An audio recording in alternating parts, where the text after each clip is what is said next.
Welcome back everyone. Monica here today with a pairing. I'm going to pair these Blue Bones Oracle deck with the Blue Earth Tarot. So I can't speak for other channels, but personally the reason why I pair decks is first of all for enjoyment. I really love to see how cards kind of match up, and I do it with a little bit of intention, and that intention is that I shuffle each deck prior to pairing, and I keep in my mind or in my focus that the cards that pair up contain some message or guidance, or perhaps they just complement each other really well, or perhaps they just bring a certain energy together, like as a pair. So that's the first thing. And the second reason why I'm using it is, of course, to give me a bit more practice with each deck and to learn a little bit more about each deck as I pair it. But first and most of all, the reason that I pair is a bit of a relaxing exercise. There are no expectations really put on. And when I say, that I have the intent that the cards provide some sort of information or that they complement each other, I fully am prepared to come across pairs that don't provide any of that, and that's okay. So I'm going to shuffle these Blue Bones fairly well because this is a substantial deck of, I believe, 105 cards, which is a significant number. Like, it's fairly chunky, as you can see. The Blue Earth Tarot, on the other hand, is quite like it's your standard deck, right? 78 cards, so it's not as thick. Therefore, I can't pair every single card because one has 105 and the other one has 78. So I'm going to only look at the first, I don't know, let's say 20 or so. Although I always think I'll only do the first 20 and then 50 cards later I'm still pairing, simply because, like I said, it's a really enjoyable exercise for me and I just really love it. So alright, let's have a look. So to make this a bit better, I'm going to move each of these further up a little bit. And you know me, before we start, I hope you're nice and cozy wherever you are and you've got a cup of tea. Cheers.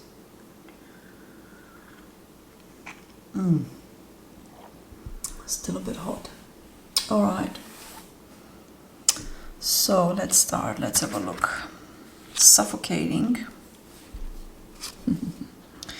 with Nine of Cups. A very incongruous match, I would say. The Nine of Cups is the opposite of suffocating. The Nine of Cups is happiness, wishes fulfilled. But then when I look at this Nine of Cups, I see so many of these water drops falling down that perhaps there is too much water. Perhaps sometimes the Nine of Cups might denote being given more than we can handle, maybe. Though that is not my experience as a reader with the Nine of Cups, of course. And here lies another reason why I chose these two together, is because the Blue Earth Tarot is not your standard tarot deck. It is, in a sense, that it's a Rider-Waite-Smith based deck, but it is a very modern, abstract kind of imagery. And I just felt like its energy will really complement these Blue Bones Oracle. Okay.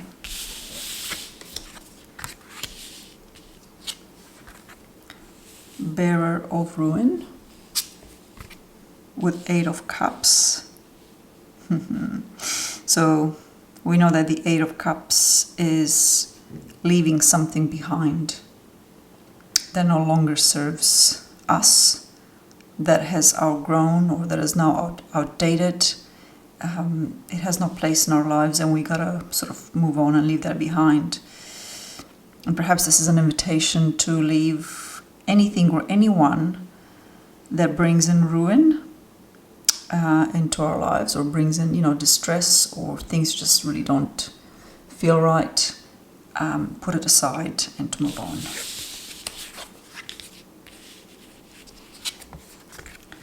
Home in You with Page of Cups. I do feel like the energy of the Page of Cups, that's very sensitive, intuitive, artistic, and very emotion-based, feeling-based energy, very sensitive, is a complement to Home in You. I got this card, the Home in You card, once as guidance for me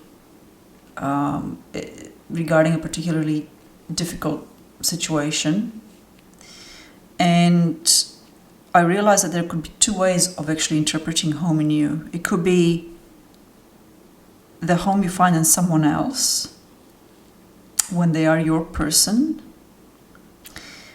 or it could also be the home inside of yourself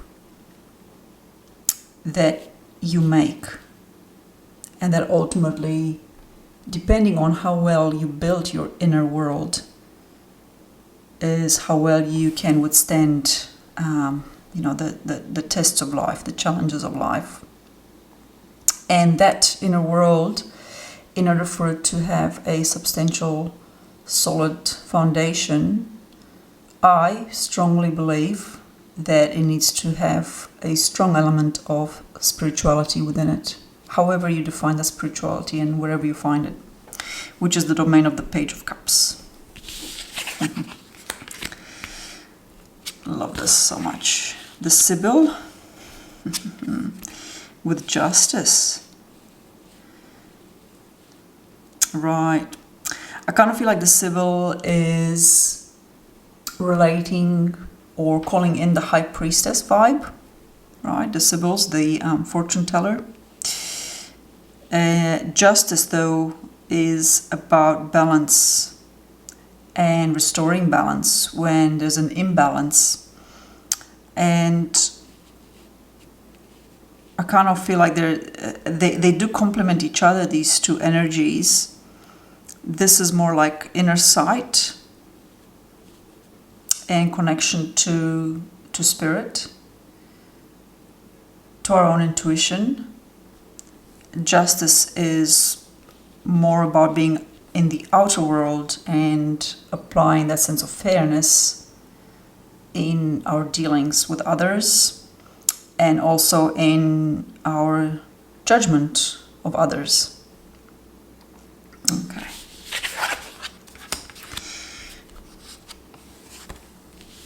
Blooming in the Dark with 5 of Swords.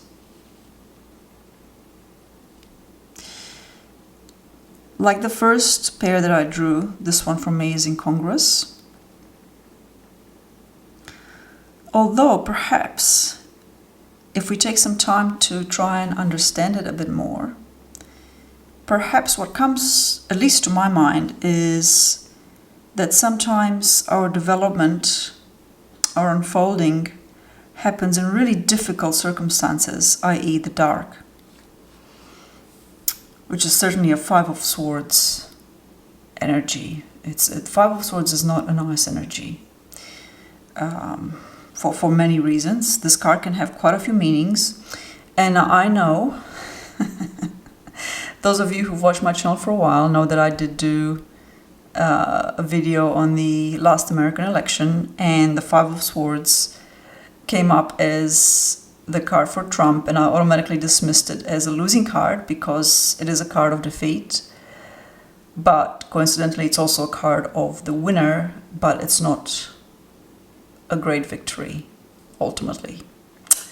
And there's many layers in that. So I've learned that, to be honest, even when it is like saying victory, I kind of feel like it still carries so much negativity in it and so much darkness. But anyway, that was just as an aside, that example.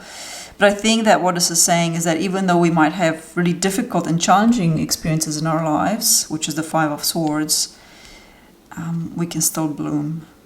And of course, there are many plants whose flowers only open up at night. Okay. Revelation with the moon. Ooh, love this pairing because look at the moon there and there, and the moon there. And isn't it interesting that, you know, the keyword revelation, it's an interesting one, because to me at nighttime is actually when, if you're not very balanced, your fears can really magnify, or the problems of the world can really magnify. I'm sure I'm not the only one who wakes up sometimes at 3 a.m. in the morning, and you know, there it is, the whole spectrum of humanity and where we're at in our history. You know, you're kind of faced with that. But to me personally, the moon also carries a very important and significant energy. I think that's a personal thing, because for me, I have karmic debts to work around my natal moon, which is symbolic or represents the female lineage in my family. At the same time, when I've worked with moon energy for things like spell work, it's been incredible. And I've manifested things that, like, I just couldn't believe that would manifest when working specifically with lunar energy, and in particular the energy of the full moon, because that is when I was born, at the full moon. And I feel like for me personally, again, you know, the moon is a source of revelation and opening up that kind of spiritual channel, but also that kind of intuitive or psychic channel. Anyway, I like that. I really like that combination. Cornerstone with the Hanged Man. Well, the cornerstone is like a really important rock when building a foundation. Traditionally, it was kind of like the rock that underpinned the rest of the foundation in terms of its stability. So where you place this rock and, you know, its relationship with other materials was absolutely significant. I think that these days a cornerstone is only used like symbolically for, you know, important buildings or monuments. I think I might be wrong there. I do remember reading about this. So it kind of like the rest of the structure rests on this cornerstone being solid and stable. The Hanged Man, however, lies upside down and is connected to spirit. The Hanged Man is fundamentally not living in the world. He is apart from the world, or she is a part of the world, not a part of, but a part, like separate from the world, in that they are hanging and they are in a deeply immersive spiritual journey. And I take you back to my earlier comment about making sure that, you know, your inner world has a solid spiritual component to it. And I think that's the message here, is that the cornerstone of our lives, each and every one of us, rests on us having this experience with spirit. That's what comes to mind anyway. I love pairing like this, by the way. Restore with the Hermit. Can there be a more perfect combination? I mean, when you're the Hermit, you again are you're apart from the world. You're in a separate space. All right, you're alone. And I think there's a deeply restorative component to that loneliness, or to being alone. Doesn't mean that you're lonely, by the way. I'm perfectly fine being on my own, and I never feel lonely at all. And I think that restoring something comes with withdrawing from the world at times to look after yourself and to gain some wisdom that stems from past actions, reviewing your decisions, reviewing your life trajectory and the path that you've been on. I think that's a deeply restorative act, because you're kind of pausing to assess where you've come from, what challenges you've had along the way, perhaps restore some equilibrium, right? For me, periods of being a hermit in my earlier years were certainly associated with, I've taken a wrong turn and now I just need to go and be by myself because nothing makes sense anymore.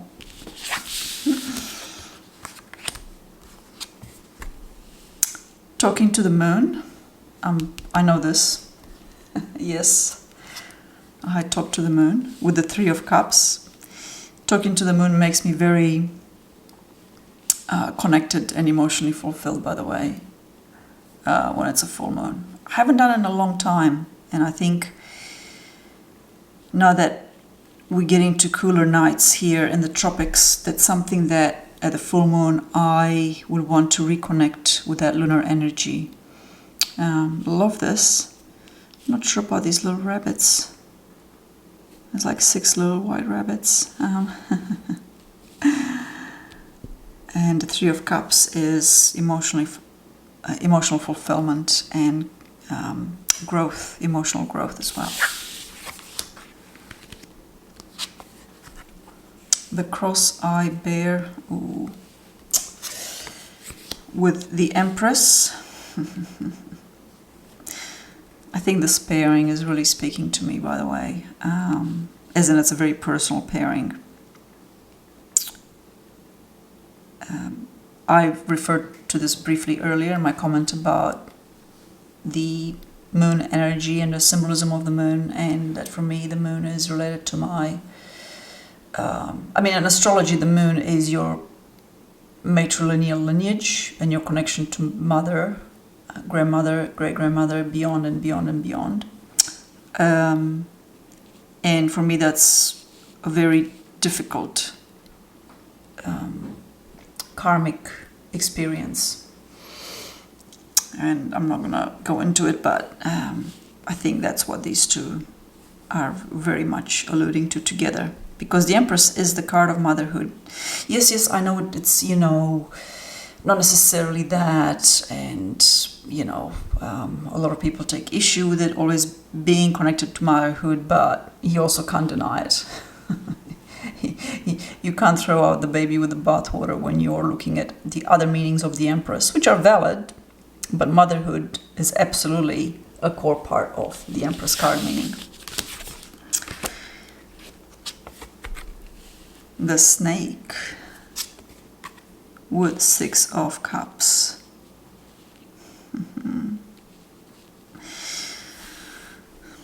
I'm gonna have a think about this one.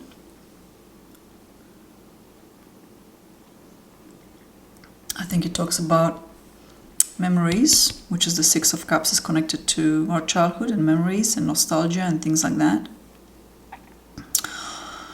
And, the snake is very much a symbol of betrayal and something that's not pleasant to deal with. It is also a symbol of incredible and powerful transformations.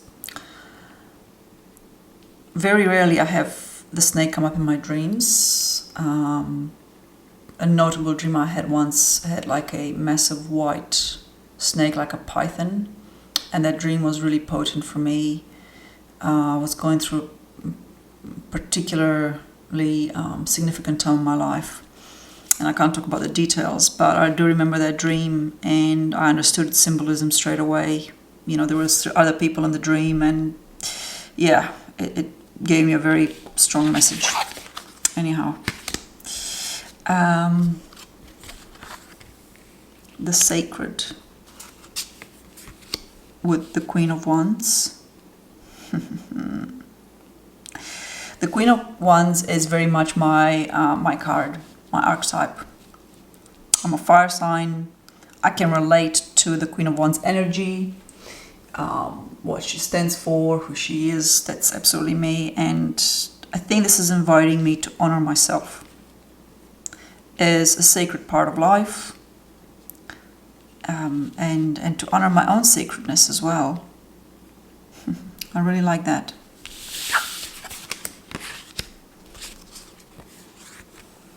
Given freely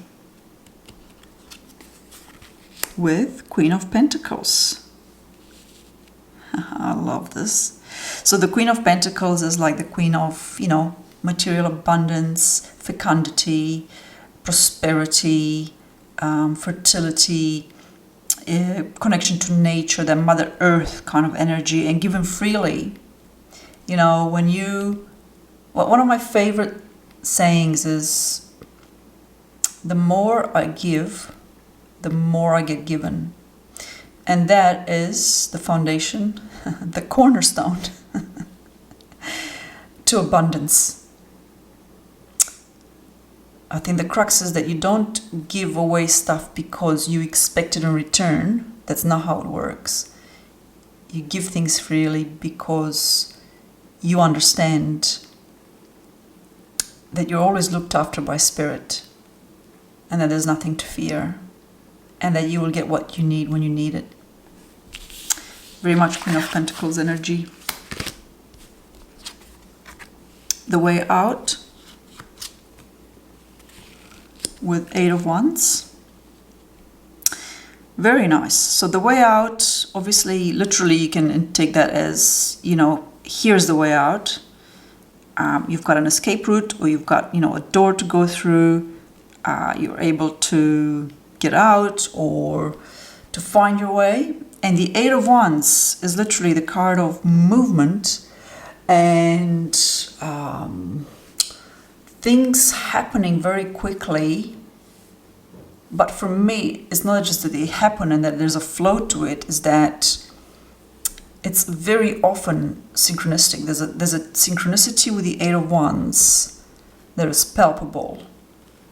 And, the same thing about, the symbols or the synchronicities start to appear at the right time, when you're working on something, or you're aligned with the way that you're going. I very much see the Eight of Wands as that. So that's a nice pairing. The Kiss with the Tower. Oh. I've said before that the Tower can very much mean that experience of falling in love, because you're falling, like literally, and there's two people falling with the Tower, like, hello. And to me, that energy of falling in love is very much, that kiss, especially the first kiss, when you connect with someone. It's a really, really beautiful combination. It kind of also breaks apart your persona or your carefully constructed image as well. It's like you're laid bare, showing who you really are. Yeah, I love that. I've got to stop, and I can't. Otherwise, I think this video is going to become like 3 hours long. We'll do a couple more, okay? It would be so sweet with the Ace of Cups. Perfect. Perfect. All right. 2 more. Beautiful repair with Nine of Swords. Ooh.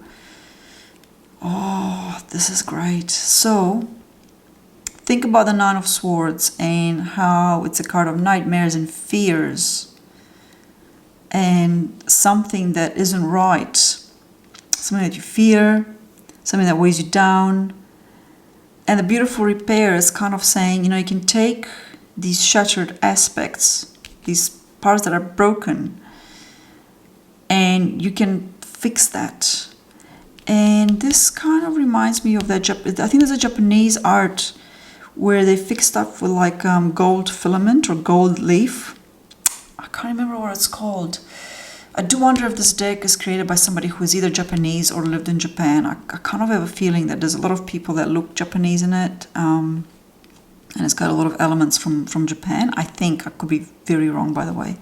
Anyway, I think that this combo is saying, you know, your fears and nightmares can be repaired. Like your mind, you know, you even if it seems insurmountable, which often the Nine of Swords can seem like that, it's not insurmountable and it's not overwhelming. It's certainly, you know, there's parts of your history, of your memory, of your past experiences that haunt you and don't let you go. You can work on that to make yourself whole. That's what comes through to me. The Chalice with the King of Wands. A little bit incongruous, but we can sit with that. Child Wound with Three of Swords. Oh, yeah, I get it. The Three of Swords energy for me very much is surrounding child wounds. And there's that Japanese image of a Japanese child. I believe Japanese. Could be wrong again. But these two to me are like, right? They're perfect complements. Anyway, I'm gonna wrap it up here. I think you understand, or you can see kind of how I pair and the reason behind my pairing, and I hope you've enjoyed this, or it's perhaps giving you the invite to go and explore and find a couple of decks. And if you like how I pair, as in the ethos behind my pairing, you know, all I'd recommend is you simply put the intent out there that each deck that you pair, you know, you shuffle it with the intent that the cards, when they pair up, provide like some guidance or some energy that helps you to understand them better, or that gives certain messages, or whatever it is that you wish to learn from it, or you just do it for the pure enjoyment of it, which is also fantastic. Anyhow, thank you so much for being here. Until my next video, take care.